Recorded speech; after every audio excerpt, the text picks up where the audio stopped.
পরীক্ষা দিলি, পরীক্ষাতে পাশ করলি না কে? আচ্ছা আমি তোমার বুঝাই কইতাছি।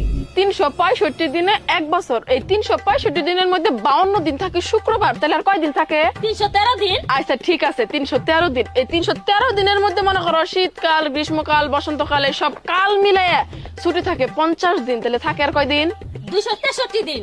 আচ্ছা ঠিক আছে। এখন দৈনিক 8 ঘন্টা করেও যদি একজন মানুষ ঘুমায়, তাহলে বছরে 122 দিন খরচ হয়, তাহলে থাকে আর কয় দিন? 140 দিন। আচ্ছা ঠিক আছে, এই 140 দিন থেকে যদি দৈনিক 1 ঘন্টা করেও খেলাধুলা করা হয়, চলে যায় 15 দিন, তাহলে থাকে আর কয় দিন? 126 দিন। আচ্ছা এখান থেকে যদি এখন মনে করো প্রতিদিন খাওয়া দাওয়া, গোসল টোসল সব মিলে 2 ঘন্টা খরচ করি, তাইলে বছরে চলে যায় মনে করো 30 দিন, তাহলে থাকে আর কয় দিন? 96 দিন। আচ্ছা ঠিক আছে, এখান থেকে মনে করো আবার দৈনিক 1 ঘন্টা আমাকে খরচ হয় কথাবার্তার পিছনে, সব মিলে চলে যায় 15 দিন, তাহলে থাকে আর কয় দিন? 81 দিন। আচ্ছা এরই মধ্যে আবার আমরা পরীক্ষা দেই 35 দিন, থাকে কয় দিন?